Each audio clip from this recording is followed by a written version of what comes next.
Hi friends, welcome back to my channel. ఎలా ఉన్నారు? నా పేరు ప్రియా. ఈరోజు అయితే నేనైతే ఇన్స్టామార్ట్లో వెజిటబుల్స్ అలాగే గ్రీన్ లీవ్స్ అనేటివి తెప్పించాను అనమాట. సో అవన్నీ ఓపెన్ చేసి చూసేస్తున్నాను. ఈ వీడియోలో మీరు ఏం చూస్తారంటే మనం టైం మేనేజ్మెంట్ ఎలా చేసుకోవచ్చు, త్వరగా వంట చేయాలి అంటే ఆఫీస్కి వెళ్ళే వాళ్ళు అలాగే చిన్నపిల్లలు ఉన్న వాళ్ళు అన్నీ ఒకేసారి చేసుకోవాలంటే చాలా కష్టమవుతుంది. అలాగే ఫ్రిడ్జ్లో పెట్టి కొన్నిసార్లు మర్చిపోతూ ఉంటాం. సో ఇలా చేసి పెట్టుకున్నామంటే మనకి వర్క్ ఈజీగా ఉంటుంది, ఇవన్నీ కూడా వేస్ట్ అవ్వవు అనమాట. సో అందుకనేసి ఈ వీడియోని మీరు ఫస్ట్ నుంచి లాస్ట్ వరకు అయితే చూడండి. ఇంకా ఫస్ట్ టైం కనుక చూస్తున్నట్లయితే సబ్స్క్రైబ్ చేసుకోకపోతే ఇప్పుడే సబ్స్క్రైబ్ చేసుకోండి. అలాగే పక్కనే ఉన్న బెల్ ఐకాన్ని ఆల్ అని క్లిక్ చేయండి. ఫస్ట్ అయితే చూడండి, ఇక్కడ బఠానీ అనేది నేను నీట్గా చేసి పెట్టేసుకుంటున్నాను. ఇలా తీసి పెట్టుకోవడం వల్ల మనం ఎప్పుడైనా పిల్లలకి ఇష్టమైన బఠానీ పలావ్ చేయాలంటే అలా తీసి ఇలా చేయొచ్చు అనమాట. సో ఈజీగా ఉంటుంది. ఒకేసారి అది చేయాలి అనిపించినప్పుడు మనం ఇవి ఒలుచుకుంటూ కూర్చుంటే టైం అనేది సరిపోదు. ఆ ఇంట్రెస్ట్ కూడా మళ్ళీ చేద్దాంలే అనేసి అనిపిస్తుంది.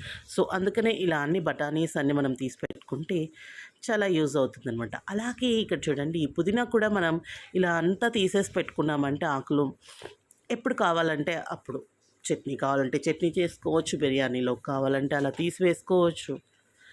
ఇలా మనకి ఈజీగా ఉంటుంది. అందుకనేసి ఇవి కూడా ఒలిచి పెట్టేసుకుంటా. ఏంటి ఒలిచి పెట్టుకోకపోతే ఏంటి అంటే మనకు అవన్నీ పాడైపోతాయి. అందుకనేసి ఇలా ఒలిచి పెట్టేసుకున్నాక చూడండి, ఇలా పిన్స్ కొట్టేసి పెట్టుకుంటే మనకు ఎక్కువ రోజులు అనేది ఉంటాయి అన్నమాట. గోంగూరని కూడా అలాగే నేను ఒలిచేసి పెట్టుకుంటాను. అన్ని గ్రీన్ లీవ్స్ అన్నీ ఒలిచిపెట్టేసుకొని వెజిటబుల్స్ ఏం చేస్తారంటే ఒకసారి వాష్ చేసేసి పెట్టుకుంటే మనకు ఫ్రెష్గా ఉంటాయి. టొమాటో, ఎస్పెషల్లీ టొమాటో అనేవి వాష్ చేసి పెట్టుకోవాలన్నమాట. ఇలా అన్నీ అయితే ఒలిచేసి పెట్టేసుకున్నాను. నేను పిన్ కూడా చేసేసాను. చూడండి, ఇక్కడైతే ఇవి ఏమంటారు, మొక్కజొన్న కంకులు మా వారు చాలా తెచ్చారనమాట. ఈ స్వీట్ కార్న్స్ అనుకొని తెచ్చారు, కానీ ఇవి కంకులు. ఇవన్నీ ఒలిచిపెట్టుకుంటున్నా. ఎందుకు అంటే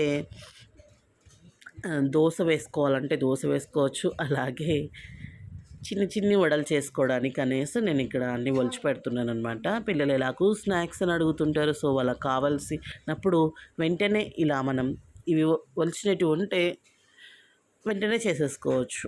అందుకనేసి 6 ఏమో ఒలిచిపెట్టాను, 4 ఏమో తీసి పెట్టేశాను. మనం ఎప్పుడన్నా కాల్చుకొని తినాలి అంటే తినేసేయచ్చు కదా. సో ఇక్కడైతే నెక్స్ట్ డే అయితే నేను చూడండి ఇలా వెంటనే తీసేసి అలా స్టవ్ మీద పెట్టామంటే ఒక 2 మినిట్స్లో మనకి ఇది రెడీ అయిపోతుంది. ఈజీగా తినేయచ్చు కాల్చుకున్న గంకలు. అది కాక కొంచెం చలిగా ఉంది కాబట్టి ఇలా తింటే మనకు టేస్టీగా ఉంటుంది, తినాలనిపిస్తుంది. ఈరోజు వీడియో అయితే ఇది మీకు నచ్చింది అనేసి అనుకుంటున్నాను. Thanks for watching. Keep smiling. Bye.